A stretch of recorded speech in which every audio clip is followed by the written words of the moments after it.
TV Harian Nasional adalah media yang mengangkat dan menyajikan perkembangan seputar politik dan hukum, ekonomi, pariwisata, pendidikan dan budaya, serta pertanian dan perkebunan.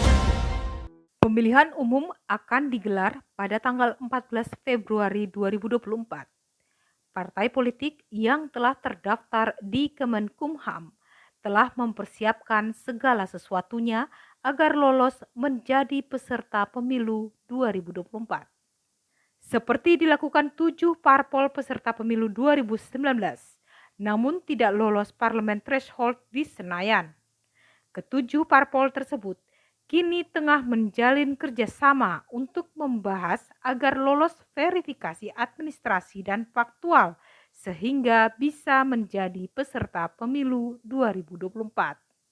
Adapun parpol tersebut adalah Partai Berkarya, Perindo, Partai Hanura, Partai Bulan Bintang, PKP, Partai Garuda, dan PSI. 7 parpol ini adalah partai politik yang ikut pemilu 2019 namun tidak lolos PT 4% di Senayan. Tapi mereka memiliki suara, mereka memiliki kursi di DPRD di daerah, dan itu adalah Berkarya sendiri, Perindo, kemudian Hanura, Partai Bulan Bintang, PKPI dulu namanya, sekarang PKP, kemudian Garuda, dan PSI.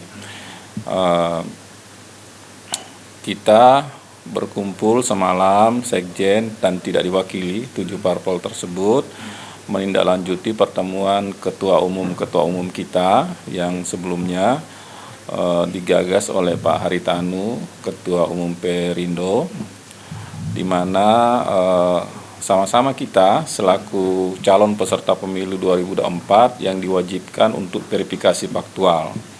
Inilah yang membuat kita bersama untuk bagaimana menyiasati sehingga partai ini bisa lolos menjadi peserta pemilu 2024 ke depan, karena untuk partai yang ada di parlemen, 9 parpol yang lolos ke Senayan hasil pemilu 2019 itu, mereka tidak perlu verifikasi faktual. Namun kita yang menjadi peserta pemilu 2019 yang juga lolos selaku peserta pemilu saat itu masih diwajibkan karena tidak lolos menjadi mencapai PT 4% itu, lolos ke Senayan. Inilah yang membuat kita rasa kebersamaan ini, kita berkumpul bersama karena dari 7 parpol ini kita berhasil meraup suara kurang lebih 13 juta suara nasional. Kemudian bila dikonversi ke persentase hasil pemilu yang resmi 2019 itu ada 9%. Undang-undang pemilu yang dipakai sekarang, yakni Undang-Undang Nomor 7 Tahun 2017, mengatakan bahwa untuk pencapresan itu memakai suara hasil pemilu 2019, di mana apabila memakai suara, maka dia memakai suara nasional minimal 25% baru bisa mengusung capres, atau 20% kursi yang ada di Senayan. Jadi peluang ada di kita untuk bisa membuat poros atau bergabung ke kelompok yang akan mengusung capres. Tapi bukan itu masalahnya, walaupun itu didengungkan bahwa parpol non-parlemen ini akan membuat poros baru. Dengan 9% itu tinggal mencari 16% udah bisa mengusung. Tapi sekali lagi bukan itu, ini hanya wacana yang didengungkan oleh orang-orang, dan sekarang intens kita ketemu baik itu ketua umum, sesama ketua umum maupun sesama sekjen. Nah, kalau fokus kami semalam sesama sekjen ini udah berkali-kali ketemu, fokus kita bagaimana partai kita ini bisa lolos sebagai peserta pemilu 2024, di mana kita mengikuti aturan-aturan yang dikeluarkan oleh KPU dalam bentuk PKPU, khususnya masalah calon peserta pemilu ini, di mana syarat verifikasi administrasi, syarat verifikasi faktual itu sangat merugikan partai kita, karena di Undang-Undang Pemilu nomor 7 2017 tentang pemilu itu yang dipakai juga di 2024 ini, di mana verifikasi misalnya saja verifikasi administrasi itu memang sampai di kecamatan, pengurus kecamatan, tapi verifikasi faktual juga hanya sampai kabupaten kota. Nah, kalau sekarang ini verifikasi faktual sampai kecamatan. Jadi itu salah satunya yang kita protes ya, karena ini sangat merugikan partai kita, karena itu menyangkut waktu, biaya, tenaga, dan sebagainya, dan dipastikan pasti ada yang gugur.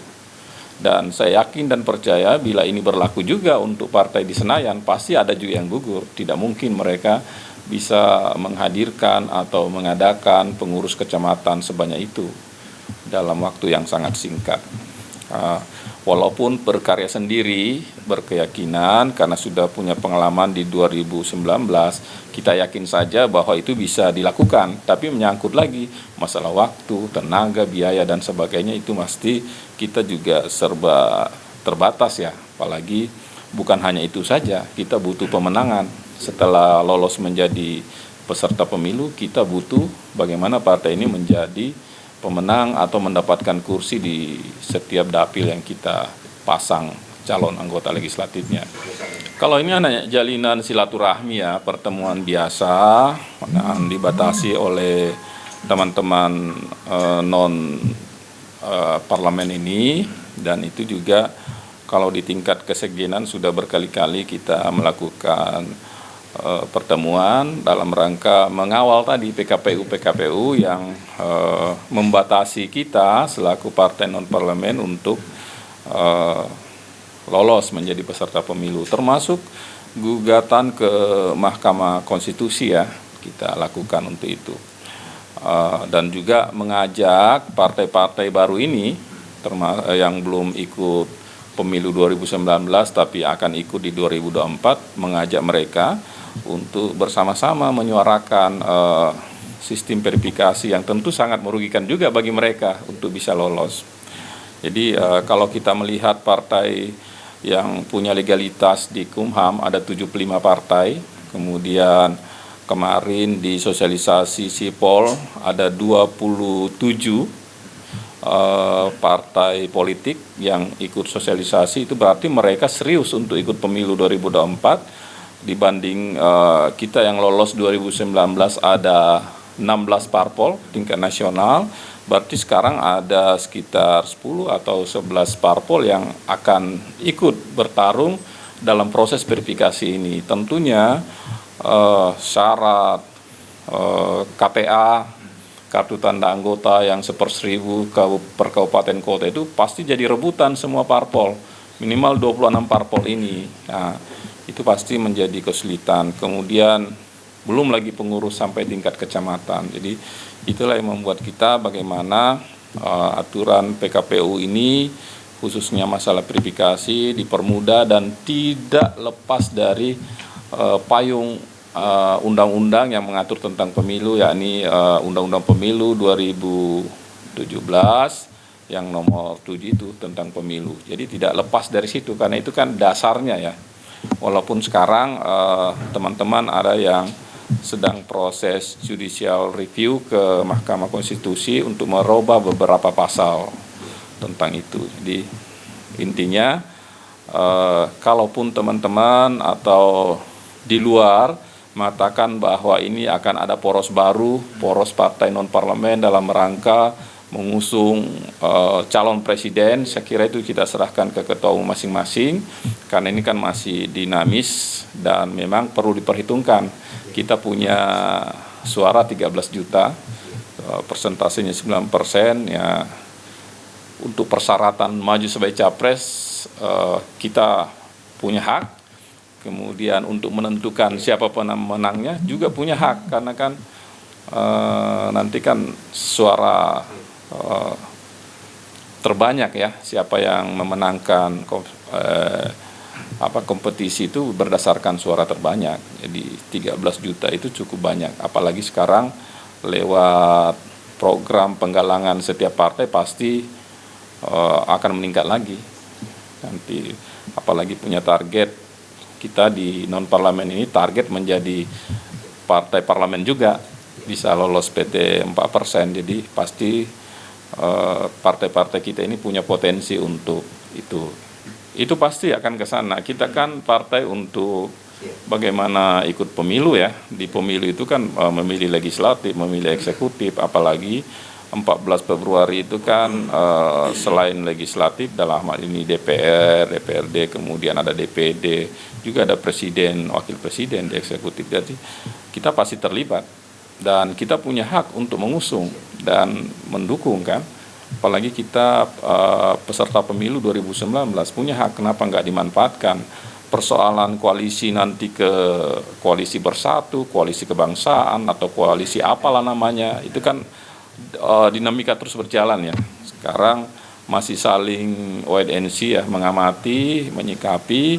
Nah, cuman karena kita di 7 parpol peserta pemilu 2019 ini punya nasib yang sama, ya tentunya pendekatan itu yang sekarang kita lakukan.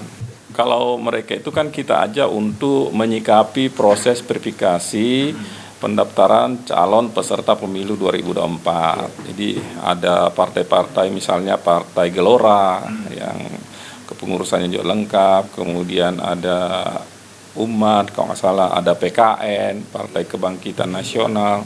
Itu partai-partai yang serius untuk menjadi peserta pemilu 2024. Itulah yang kita ajak untuk sama-sama memikirkan bagaimana PKPU ini ke depan tidak merugikan parpol-parpol yang akan mendaftar.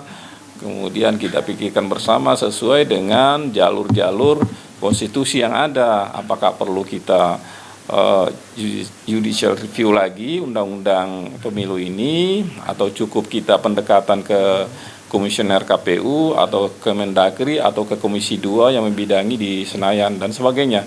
Jadi selama belum ditetapkan, ini dalam proses penetapan, itu bisa saja dilakukan. Bahkan kalau toh nanti sudah diundangkan, masih bisa di judicial review di Mahkamah Konstitusi. Jadi pengalaman 2017-18 untuk menjadi peserta pemilu 2019 saat itu, teman-teman PSI sebagai partai baru saat itu menggugat undang-undang pemilu saat itu nomor 7 2017 ini tentang bagaimana parpol yang lama harus juga diverifikasi faktual, dan itu di jelang akhir-akhir tahapan verifikasi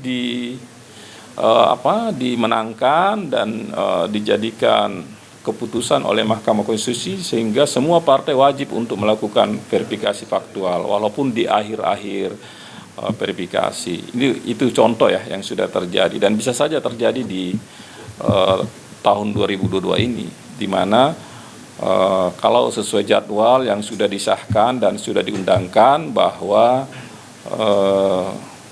tahapan verifikasi itu sudah dimulai dari 14 Juni ini, kemudian pendaftaran 1 sampai 7 Agustus dan penetapan parpol itu di Desember akhir, verifikasi administrasi September, kemudian faktual di Oktober November. Jadi bisa saja proses perundangan ini berubah di tengah jalan, tergantung dinamika ke depan. Karena ini kan persoalan kepentingan ya. Jadi teman-teman di Senayan juga mungkin kepentingan menghalangi partai baru atau partai non-parlemen untuk ke sana, begitu pula dan kita juga ingin masuk ke Senayan dan sebagainya. Ini tergantung dorongan dari parpol-parpol dan masukan dari masyarakat, dari publik. Tentunya kan kita ingin melihat pemilu dari pemilu ke pemilu lebih baik kan, berdasarkan evaluasi yang ada. Sekjen Partai Berkarya Badarudin Andi Picunang saat dihubungi TV Harian Nasional Jumat 10 Juni 2022 menyatakan bahwa pertemuan antara ketujuh parpol itu untuk membahas sistem verifikasi yang dilakukan KPU. Menurutnya, ketujuh parpol yang tidak lolos ke Senayan diwajibkan verifikasi faktual, sementara 9 parpol yang lolos ke Senayan tidak perlu verifikasi faktual. Hal inilah, sambung Badarudin, yang membuat 7 parpol itu mensiasati bagaimana bisa lolos menjadi peserta pemilu 2024. Dia mengakui pertemuan antara pimpinan 7 parpol terus dilakukan. Pertemuan sesama sekjen parpol yang dilakukan baru-baru ini untuk menindaklanjuti pertemuan para ketua umum parpol yang dilakukan sebelumnya. Kalau kita kan sudah punya pengalaman di pemilu 2019 ya, jadi jauh sebelumnya kita sudah siapkan, kita pun juga punya website tersendiri yang sama persis dengan Sipol itu, sehingga data pun tinggal dikirim saja. Cuman memang perlu ada beberapa evaluasi, khususnya beberapa daerah yang belum terlalu aktif menyikapi dinamika internal kita. Dan alhamdulillah kan pasca putusan Mahkamah Agung, ini sudah teman-teman yang tadinya tercerai-berai udah bisa menyatu kembali untuk membesarkan partai ini, sehingga teman-teman di daerah yang tadinya kurang yakin dengan ikutnya kita untuk verifikasi ini, sekarang kita yakinkan lagi dengan beberapa aktivitas. Salah satunya bagaimana mensolidkan dulu kepengurusan mulai dari tingkat pusat, provinsi, kabupaten, kota hingga kecamatan. Kita bisa setiap minggu, kalau tidak salah besok ini ketua umum kita. Jadi setelah itu kita follow up lagi minggu depan sama sekjen-sekjen lagi, kemudian apa yang harus dilakukan, apakah kita harus melakukan judicial review atau komunikasi audiens ke pihak-pihak yang berkepentingan, ke Kemendagri, ke Menteri Dalam Negeri yang punya kepentingan, ke Komisioner KPU, ke pimpinan Komisi 2, itu harus, karena ini kan menyangkut peraturan yang menyangkut kita semua. Harus menyulitkan, walaupun masih ada yang belum, tapi harus kita solidkan, karena ini kan mengingat masalah waktu ya, tinggal menghitung hari. Bagaimanapun kendali ada di DPP.